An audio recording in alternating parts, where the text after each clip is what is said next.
sushi bar. They show you the plastic fish in the window, then you sit down and they serve you the plastic fish. The plastic is in the food chain now. I don't know if people are aware of this. Plastic doesn't break down into carbon, it just breaks down into smaller and smaller pieces of plastic, and it's in the food chain now. Something to think about. It takes a lot of petroleum to make those plastic products, so we're still using the oil in a different form rather than burning it. It's still being used, so we're not really getting very far away from it. Recently I heard a high-ranking official talk about saving trees. They were going to put the report online. You put the report online, you need a computer to access it. The computer has mercury inside of it. Maybe we need to save the mercury rather than save the trees, because the trees are a renewable resource. Thank you. Thank you, Dr. Selman. Next question. Well, first, I am a Chamorro, and I welcome the military buildup. Now, I've been sitting back there, and all I hear is lack of personnel, no personnel, da-da-da. My question to all of you is your collective decisions. Have any of you looked at outsourcing all these problems? Maybe we should look at that. Let me start off with Yeah. These three bids that I was just referring to were completely outsourced, whereas they finance, they build, they operate, and they maintain, and GPA does not own these facilities. There's a public bill that's close to being finalized. If not, it's being submitted to the governor's office. It's Bill 175. We could not award these bids because we did not have contracting authority for up to 30 years. This bill would allow that to happen, but unfortunately they put a provision in that bill to say that we had to scrap these bids and redo the procurement with this new law passed in place.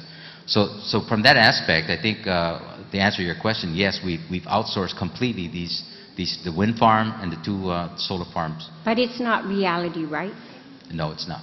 Okay, so if you go back to your collective decisions, do you have a dateline as to when, at least when, you can, at least the first collective decisions that you come up with, where you can communicate that out to the people of Guam? Because I feel, you know, you guys are all well educated, and in tomorrow, my mother will say, "Man tum tum ham too." You know, that means you have to experience. But we've been hearing this for centuries. I've been with the Department of Labor for 30 years. I've been with other agencies for 7 years, 37 years of my life. And this is all we're hearing. And now that the military is coming in, we're all scrambling. See, these are things that we should have done. You know, my children are all graduating from college. They have good jobs, but they're still hurting. Now, one thing that I haven't heard from any of the panel is deadlines. And we've been struggling and struggling. Now, I'm not going to bring in the military buildup on this one, because I think where we need to look at is what have we done? We talk about rape and all that. Well, I remembered back then, Marcel Camacho, who ran the Territorial Commission. I was a committee member there. And we worked on the zoning and God bless what. But today, if I go to Tamuning and I will take my kids into Pizza Hut, the first thing they look at is, wow, a massage parlor. So you know what? I feel that somebody is not doing their job. Somebody's not hitting it right. Because if we do, I think we can solve all this. We cannot continue saying we're going to do it because the military is coming in. I grew up in Jigo. And I'll tell you something. We live next to Anderson Air Force Base, and our relationship with the military is beautiful. We don't see that anymore. So my position is, we're all sitting here trying, every time we had 3 industry forum, right? And we continue hearing all this. but we haven't heard deadlines, or I haven't heard deadlines, and I'm still saying we hear the same thing over and over. You know, pretty soon we're all going to pass away. It sounds like my estate, my grandparents' estate. For 40 years we're trying to figure this out. But you know what? I'm going to retire, and my children are going to come in, and then their children. And can you imagine? They will still have the same problem. So maybe we can start from the bottom. And you know what? We talk about education. I am an advocate of education. But you know, I always teach my kids, with all the education you have, and you don't have the experience, we're not going anywhere. Okay. But I'm looking at all of you now, and this is me. I want to know, and personally this is me, deadlines. At least your first so-called communication should start going out to the people of Guam. Because you know what? It doesn't matter whether the military is here or not, we're seeing the same crimes. It's escalating. I mean, Okay. so where are we? Thank you very much. We just have time for maybe one more comment from Dr. Underwood. Thank you very much for your comments. As we look at renewable energy and alternative energy and all the issues that are connected with it, and then we talk about policy issues, and then we see that Guam Power Authority has done some things, and we see that NAFAC and the military is doing some things, and we hear U.S. Department of Energy is doing some things, funding an OTEC project that's supposed to be, operational, at least a test model here in Guam by 2012.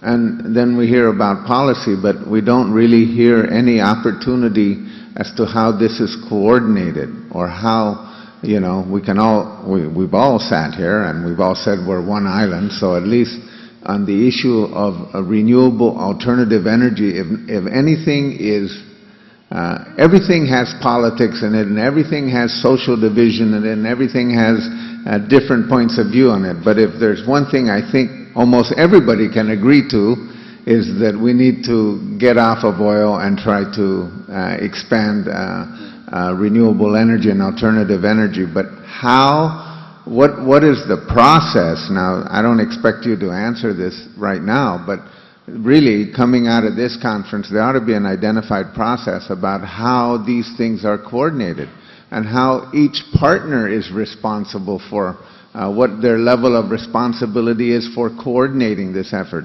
This is not a problem just between NAFAC and GPA. This is really an island-wide issue. This is a way we live issue. This is an educational issue. I've said it over and over to anyone who will listen, that this is not primarily a technological issue. It is an educational issue. This is an issue about educating people about it. It's about training people. It's about getting up to speed in terms of our awareness of science and technology, and at the same time cultivating those policies that make sense. But, I had to go to the National Renewable Energy Lab to hear about, the wind tower. And I didn't know anything about that. Not that I should know everything that's going on in Guam. But at the same time, and then I just coincidentally ran into another person who's responsible for OTEC. So I'm trying to figure out, at some point in time, everybody ought to be held responsible for having a kind of a central focus on this, a general policy direction where everyone is really sharing. Because of all the things that have been discussed today, I think alternative energy and renewable energy is the one that should be able to facilitate that, and hopefully become a role model for other kinds of issues that we're dealing with. Thank you. Don't you think UOG ought to be instrumental in finding those solutions with your Energy Institute? I didn't want to go down that road. I think. Way to go there, Mr. Beth. Can I comment? I think that's the inherent problem, Dr. Underwood. I think even with the Renewable Portfolio Standard law, which states that GPA is responsible for achieving incremental changes in its energy production, there's no incentive. There's no severe penalty to perform. Yet we have established a policy internally to say, look, we are going to beat that